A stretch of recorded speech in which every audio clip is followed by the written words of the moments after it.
नाही, एक तर आम्ही खोटे नाटे आरोप करत नाही त्यांच्यासारखं. आमचं काही सेटिंग बिटिंग नसतं. कसं आहे, ज्यांच्यावर मागच्या 5 वर्षापूर्वी किंवा 10 वर्षापूर्वी ज्यांच्यावर आरोप केले तेच सगळे वॉशिंग मशीन मधून काश्मीर टू कन्याकुमारी आज भारतीय जनता पक्षाबरोबर आहे. ते आपण सगळ्यांनीच पाहिलेले आहे आणि तुमच्याच चॅनलवर या बातम्या येतात.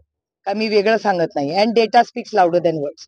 डेटाच दाखवते की ज्या ज्या पक्षांवर, म्हणजे आमचंच उदाहरण बघा ना, आम्हाला naturally corrupt party, NCP naturally corrupt party म्हणायची, आमच्यावर किती आरोप झाले आणि याच पक्षावर आज ते गठबंधन मध्ये आहेत.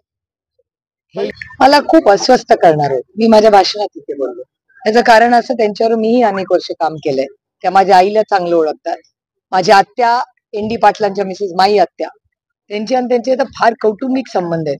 मग हे अस्वस्थ करणार आहे. कारण मी तुम्हाला एक गोष्ट सांगते, मी काही कुणावर टीका करत म्हणून बोलत नाहीये, पण एका लोकप्रतिनिधी असेल किंवा तुम्ही आता मीडिया मधले किती लोक आयकॉन्स होतात ना, आपण त्यांना रोज टीव्हीवर बघतो तेव्हा आपल्याला वाटतं अरे हा तर आपल्या ओळखीचा आहे, आपण त्याला आयुष्यात कधीच भेटलेलं नसतं, पण असा तो माणूस, एक नातं होतं त्याच्याशी टीव्हीवर बघून बघून. तर लोकप्रतिनिधी असेल, मीडिया मधले लोक असेल, यांच्याकडे प्रेमाने बघत असतात. आणि जर आमच्यासारख्या लोकप्रतिनिधींनीच अशी भाषा जर वापरायला लागले, आणि त्यातून आम्ही महिला आहोत, एक महिला असणाऱ्या, महिला असणं आमच्यावर झालेले संस्कार, म्हणून मी भाषणातही म्हणले की मी नुसतं प्रभू श्रीराम कधी म्हणत नाही. आणि हे मला माझ्या आईनी आणि त्यानंतर सुषमा स्वराजांनी शिकवलं. त्यांच्या प्रत्येक भाषणात त्या मर्यादा पुरुषोत्तम राम म्हणायचं, आणि ती मर्यादा पुरुषांनीही पाळली पाहिजे, पण आम्ही महिलांनी एक संस्काराचा भाग येतो. त्याच्यात काही कमी, वीक, स्ट्रॉंग नाही, पण आम्हाला आमच्या संस्कारांचा सार्थ अभिमान आहे. आणि त्या संस्कारामध्ये महिलांकडून किंवा कुठल्या पुरुषांकडून अशी रफ भाषा, आणि ती पण कार्यकर्त्यांना, ती वारंवार भारतीय जनता पक्षाच्या सहकार्यां पदाधिकाऱ्यांकडून दिसते. हे अस्वस्थ करणार आहे. कारण का ओरिजिनल बीजेपी फार चांगला पक्ष होता. मी स्वतः त्यांच्या बरोबर, जरी विरोधात ते होते, फार जवळून त्या नेत्यांना पाहिले. ओरिजिनल बीजेपी हा चांगला पक्ष होता. हे 2.0 चा हा प्रॉब्लेम आहे. आधी असे कधी बघितलंय का तुम्ही? जेव्हा अटलजी होते, सुषमाजी होत्या, आमचे अरुण जेटली साहेब होते, ते असे नव्हते. अहो, ते अशी भाषा, अशी कृती कधी म्हणजे ध्यानी मनीच नाही. त्यांची भाषणं आम्ही कौतुकाने ऐकायचो. कारण का एका सशक्त लोकशाहीमध्ये विरोधी असला तरी काय झालं, त्याच्या भाषण ऐकून आपल्यालाही काहीतरी शिकायला मिळतं. आम्ही शिकलो त्याच्यातून. पण ज्या पद्धतीने आज हे भारतीय जनता पक्ष 2.0, मी नेहमी भारतीय जनता पक्षावर टीका करत नाही, 2.0 वर करते. कारण का हे सगळं जे राजकारण जे गढूळ केलेलं आहे, हे पूर्णपणे अदृश्य शक्तीचा पाप. महाविकास आघाडीच्या माध्यमातून मागच्या काळामध्ये खूप चांगल्या योजना, ज्या योजनांचा फायदा नवी मुंबई शहराला झालाय, या नवी मुंबई शहराकरता खूप चांगली भूमिका, महत्वाची भूमिका प्रत्येक निर्णयामध्ये आदरणीय शरदचंद्र पवार साहेबांनी घेतली.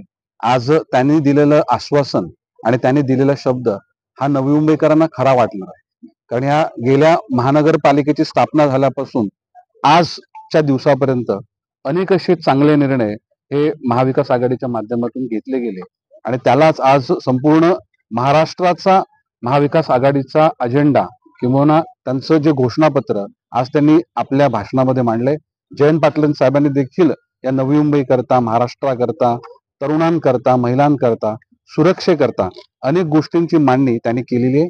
जे भूतकाळामध्ये त्यांनी केलेलं आहे त्याच्याबद्दल शाश्वती आणि विश्वास या नवी मुंबईतल्या जनतेचा देखील आहे आणि महाराष्ट्राच्या जनतेचा देखील आहे. आज मी या दोन्ही, म्हणजे आज राष्ट्रवादी काँग्रेस पार्टीचे नेते, त्याचबरोबर शिवसेनेचे नेते आणि काँग्रेसचे नेते, या सगळ्यांचे आभार व्यक्त करतो. सर, आज आपल्या बाकी ह्या जर आपण 25 वर्षाचा विचार केला तर ह्या 5 वर्षामध्ये नवी मुंबई शहरामध्ये खूप मोठा बॅकलॉग निर्माण झाला. जी सुविधा आपल्या शहरामध्ये साधारणतः 2035 पर्यंत टिकायला हवी होती, तर ह्या 2024 मध्ये अनेक विषयांमध्ये आपल्या शहराला अडचणी भासतात. येणाऱ्या कालखंडामध्ये पुनर्विकास होणार आहे. या शहराची लोकसंख्या झपाटीनं दुप्पट होणार आहे, आणि अशा परिस्थितीमध्ये या शहराच्या सुविधा देखील त्याच पद्धतीनं वाढणं तितकंच गरजेचं आहे. त्यामुळे येणाऱ्या कालखंडामध्ये एक समतोल विकास, मग तो गावठाणाचा असेल, शहरामधल्या LIG, MIG, SIG, सिडको निर्मित घरं, प्रायव्हेट सोसायट्या, इंडस्ट्रियल बिल्ड आणि झोपडपट्टी यांचा एक समतोल विकास करण्याचं विजन या माझ्या पूर्ण या अजेंडामध्ये ठेवलं गेलेलं आहे. आणि यामध्ये युवकांचा रोजगाराचा प्रश्न असेल, महिलांच्या सुरक्षेचा प्रश्न असेल, सर्व धर्मातील समाजातील लोकांना या नवी मुंबई शहराच्या विकासासोबत घेऊन जाण्याची धारणा असेल, अशा सर्वच गोष्टींचा अंतर्भाव या माझ्या घोषणापत्रामध्ये मी केलेला आहे. त्यामुळे नक्कीच मला विश्वास आहे की जो माझा भूतकाळातला जो अनुभव आहे त्याला विश्वास ठेवून येणाऱ्या कालखंडामध्ये नवी मुंबईतील बेलापूर मतदारसंघातील जनता ही माझ्यावर विश्वास व्यक्त करते.